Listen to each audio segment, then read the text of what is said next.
Hello, everybody. Welcome. I hope you've had a fantastic time reading Verloop's case. And to help us understand the case much better, to help us understand the questions in the case much better, we're delighted to have the Chief Marketing Officer of Verloop in person, actually virtually, but in person virtually to guide us through the case. So I'm sure that you've enjoyed the case.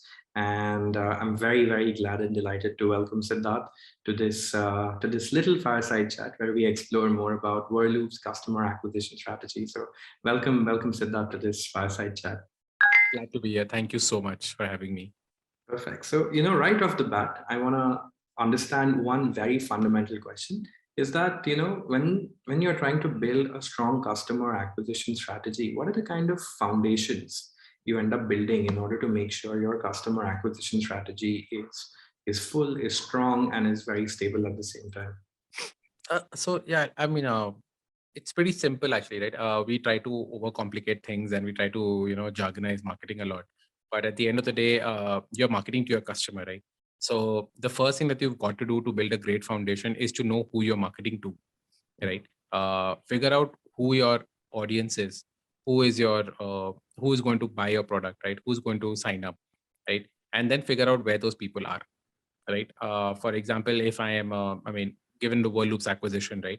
We sell primarily to the CTOs, CIOs, the head of customer support, right? Now, most of these people either are on LinkedIn or on a different forum, right? So we figure out which forums are they on, which channels are they on, right? So you build up the persona, you build up where they are, what they do, you understand, get a deep understanding of what, who they actually are, right? I mean, if there's a CTO, what is the CTO's gain point in choosing a tool like Verloop? Right? What is that pain point that Verloop will solve for them, right? Understand the person, understand their pain point, and understand how would they get attracted towards you? What is that pain point that they cannot live without? What is the value that you bring, right? And that's what you got to communicate, and that's the foundation of our marketing. Got it. Perfect. One point. So over here, further down, when you're trying to activate your particular set of customers, how do you decide which channels to start investing towards? And how do you actually refine out maybe a ratio of sorts where we decide that these are the channels that we should invest this much amount of money or efforts in this in order to streamline your GTM plans? Sure. So, as a part of GTM, right, the biggest, help you get is from the on-ground sales team, Correct. right? But before even it comes to that, right, you've got, like I said, you've got to understand where your customers are at, right? If your customers are on Twitter, are your customers are on LinkedIn, Facebook, are they searching, right? I mean, are they actually looking at that keyword, right? Does that keyword even have a volume? And if they're searching, like, what are they searching? Are they searching educational? Is it like, how do I build a WhatsApp chatbot? Or is it like, where do I buy a WhatsApp chatbot? Right? So is it an intent driven? Is it a awareness driven? What is it? You understand these things, right? And then you figure out, okay, hey, this is what's going to be like, in the, this is what my customers are. This is where my customers are, and this is what is actually where they are interacting with each other, right? And that part's your GTM strategy. Now coming to the parts where where how do you allocate budget to this, right? Now budget allocation is an art in itself, right? You might want to say that, okay, hey, I want to take on one channel and go full out and double it. Typically, how I would break that is I would look at, okay, hey, this is there are like the two channels where I know for sure shot that, hey, these are where my customers are actually available on, right? I probably put 70% of my budgets there, right? 30% of my budget is experimental, right? I don't know the channel will work or not. I don't know that people. I'm not sure about the channel. I see some of my customers there, but I don't know how much of an impact it'll make. And that's how I basically now. And then I allocate 30% of budget to those channel experimental, right? Now over a period of time, in B2B, unfortunately, right, and given as an enterprise sales product, your feedback cycle is slightly bit longer, right? I mean, the lead comes in, it takes some time for them to either give a yes or a no, right? So your feedback is delayed. But if you do a simple cohort analysis, saying that, okay, of all the leads I generated in say the first quarter of last year, and by which channel, right, which of these have actually converted, right, and which of these have actually converted and churned, converted and stayed, and not converted, right? So you get this, like 2 quarters down the line, you'll get a good cohort, right? And then you basically start evaluating, okay, hey, should I tune my budgets up, tune my budgets down, right? So you look at the lagging indicators, not the leading indicators, and then you probably make a choice. Initially, it is all about the leading indicators. You understand, okay, hey, am I able to generate substantial amount of conversations for my sales team, Mhm. right? If you are able to do that, you double down on the channel and generate more and more. Got it. Interesting. Now, in this respect, whenever you're identifying the channels to activate based on these indicators, how do you make sure amidst all this you stay ahead of the curve in terms of competition? Because I believe that this space for the last 2 to 3 years is getting quite hot, right? Within say domestic competition and international competition. Price war and everything is on one side, and then marketing is on the other side. So how do you make sure that your customer acquisition specific to marketing efforts is always ahead of the curve as compared to your competitors? So this again goes back to the first question, right? What are the foundations, right? If Mm, you're able to actually hit the pain point and actually highlight the value that you bring to the audience, right? They mm, are going to go for your product, mm, right? And you've got to ensure you do it 10x better than your competitor, right? mm. Nothing beats having a good product, right? Okay. And some of the best people will always say this, and some of the best B2B marketers say this: marketing acts as an amplifier, right?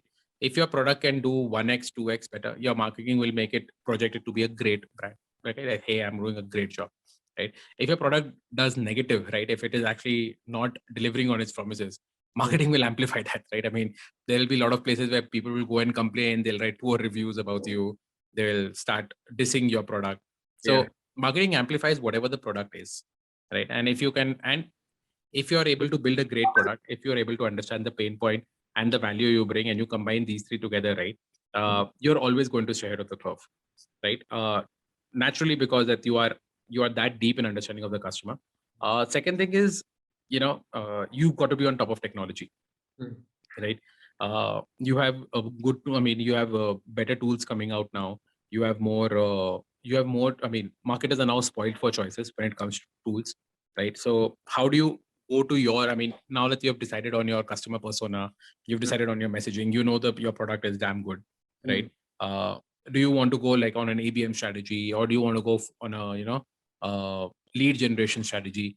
All this depends upon you staying ahead of the curve in technology, right? Got Okay, it. hey, do I want to go like choose a tool which I can deliver one-to-one messaging, or do Mm, I want to go broad? So it's all, you have to be on top of the technology trends as well, mm. plus understanding your customers and the value your product brings. Got it. Interesting. Now, in order to deliver this, to educate the people and to amplify how a good product is, the role of content is undeniable, right? So, Oh in yeah, aspect, how do you build out a content strategy? Because what, according to me, succeeds a good product is a good content, right? correct. In order to amplify. So, what kind of best practices you can share to make sure that your content game, if I can say, is on point? Sure. So, whenever you're going out to the B2B product, right, you'll have different segments that you will target, right? You will have like you might be targeting the small and the medium enterprises. You might be targeting the big enterprises, right? Mhm. And it's not that you'll be targeting only one segment. I mean, as a part of your organization, you'll be targeting multiple segments, Hmm. right? Now, you have to understand the entire customer journey, right? Right from awareness to saying yes or a no, Hmm. and once they said yes, what are they doing, right? What is the journey that they're taking, right? And develop content for that, Hmm. right? So you have your top of the funnel content, you have the middle of your funnel content, you have the bottom of the funnel content, and you Hmm. have your engagement content or the Hmm. customer advocacy content, Yeah. right? Top of the funnel content will typically be, okay, hey, how do you I mean make the user aware of the passive pain point that they might have, Hmm. right? Middle of the funnel is all about, hey, how are you going to make a decision, Hmm. right? Bottom of the funnel is, okay, hey, if you have chosen to take a decision, you've chosen to go for conversational AI, but why Verloop, right? Get out your case studies, get out your point differentiators, get out your product marketing, understand what integrations it provides, get the best content out there, right? Engagement is more about, okay, hey, now that you have chosen Verloop, right, you've got to be the thought leaders in the space, Hmm. right? What are the latest WhatsApp updates that's happening? How Yeah. can I help the customers? What is the best way to send out a outbound template message, Hmm. right? What is the what are the tips and tricks to make sure that you don't get banned by sending, what's the best nurture campaigns for brands to use, right, Hmm. on WhatsApp? How do they do that? So, developing all these kind of content, Hmm. I mean, if you go by the customer journey, right, that should help you ace your content game very easily. Got it. Interesting. And now, what complements to the push of content is technology. And I'm looking at Correct. marketing tools, in fact.